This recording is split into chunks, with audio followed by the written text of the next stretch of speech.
Here at Nutrien, the sale has got underway and the chairman of the Harness Racing Victorian Board, Mr Bernard Saundry, joins me. Firstly, Bernard, thank you for coming. Thank you for opening the sale. Thanks, Paul. And well, this is an important part of our industry. 161 lots with Mark Barton from Equine, the Nutrien, and it's just a fantastic time of the year. There's a good crowd accumulating inside, and it's be great to see these horses going and be stars across Australia. A lot of very passionate people here too, a lot of people that want to sell their horses, some great trotting people that have got a lot of love in it. We want to keep growing this game. This is where it starts, isn't it? Absolutely where it starts. From all the hard work that the trainers and the drivers and the breeders all put together to produce the assets that is going around today. And it is about people connection. It is about driving community. And I just walked in today to see Gavin Holt sitting there, who's been a legend of Wedderburn for 30, 40 years, and he said he can't get enough of this stuff. So it's just beautiful to see that sort of reaction when you say good morning to someone as you walk into the sales ring. I love it. I'm spoiled. I get to see most of them 3 or 4 times, so I get very, very spoiled. And I'm a bit of a sales junkie, and I get paid to do it. So it works out good. But I do think it's an important part of the industry. I think well done to your board and also the management team. Actually, pretty much everyone at HRV, because they're all pulling their socks up and carrying a few different jobs. But recent announcements: the Vicbred back to where it was. Hopefully, the Pacers get their Group 1 status back as well. The Trotters do still have their Group 1 status, but back to where they were 2 years ago. I think that's just an amazing coup for everyone at Harness Racing Victoria. Yeah, that's exactly right. There's been a lot of hard work done by the management team, led by Matt and his team, and the support of the government with the Vicbred vouchers we've got, the $5,000 vouchers, are a positive impact on the sport. We want those vouchers used to defray costs when you go and buy a horse, so that's important to us. We realise that prize money is important. We realise that getting right sizing the business is important to us to make sure we've got a sustainable future for harness racing, for wagering turnover, for our participants. It's just amazing to see. We've got 800 trainers licensed in this state, all passionate about their sport, and they operate at all different levels. There's professionals, but at the other end we've got hobbyists that love the horse, and we want to make sure we've got a business that delivers good outcomes for those people.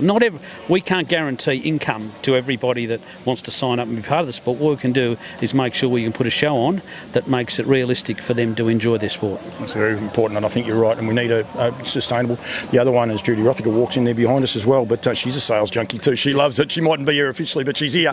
The other thing I do want to mention is the $5,000 bonuses, which hopefully a lot of those will get utilised today, but Duncan McPherson just worked out he could get that double whammy when people go back to their stands as well. It's been a great mentioning tool. The government have given us this. There's a 2-year use, if you like. People need to be aware. We need to use them. Don't keep them under your pillow. If you don't use them, the government might not give us them again. No, we've got $2 million over the 2-year period. It's an opportunity for the industry to invest that money back into the sport, and we want them utilised. So that's our number one priority. And I think the feedback we got after APG and here today, those vouchers will be used, and we'd like them to use them now, because if you use it now and you buy a horse here today, you got the horse at the track in 12 months' time. So that's important to us, and it's important to the industry. It's important then to go back to government, and everyone keeps saying we want more stake money, and that relies on the government a lot of the time as well. So there is this flow-on effect. Don't sit there on social media and put nasty little jibes out there.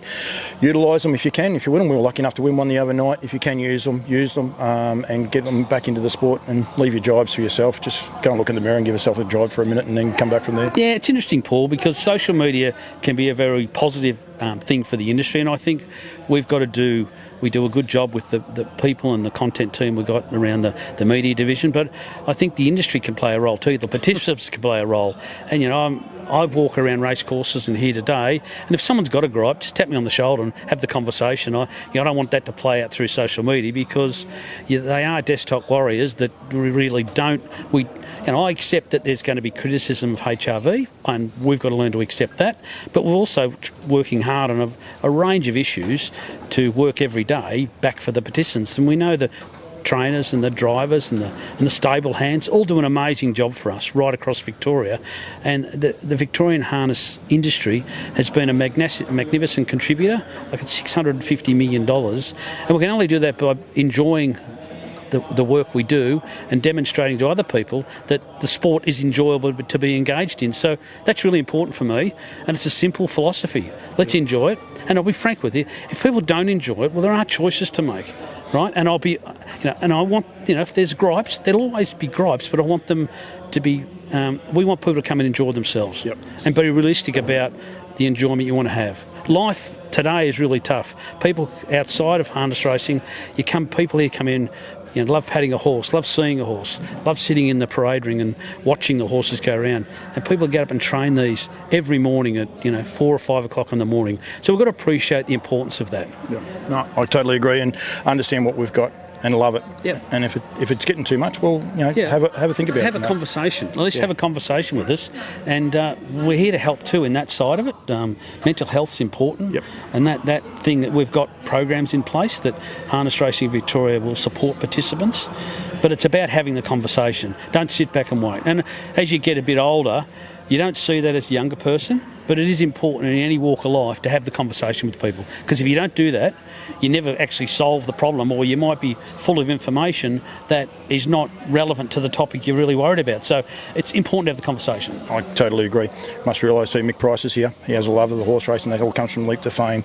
If we keep being negative narcs on Harness Racing Victoria, someone like Mick Price go, I don't want to be a part of this. He's back here again. I just saw him in there. He's here. That's great. So we want these guys here as well. Mate, I could talk to you all day. Well done to yourself, the board, and the hierarchy, Matt, and all his team underneath him. They're doing, I think, great jobs. It's easy. They're doing an amazing job. Yep. Really, what really. What we've got to deal with. And, we're in a tough environment. We're in a transition to a new model, sustainable business model, and we know the economy's a bit tight too. What's happening? We don't like seeing what's happening around the world with the countries in fighting each other. We don't want any of that, but we want to make sure harness racing's got a sustainable and bright future. Well said. I'm going to post this very shortly. If anyone sees Bernard walking around, come up and see him. Love his hat. He was going to take the hat off. Can you believe that? He's going to take that off. I said, this is a hat show. You've got to have the great hats. And my wife said I better put the hat on and take it out to the parade ring today, so that's good. I can see you in just one of those little old cars, with a big steering wheel. No hair, mate, so... There's also a bald show. Don't worry about that. It's a hat show and a bald show. Thank you very much. Right, thanks, Paul. Take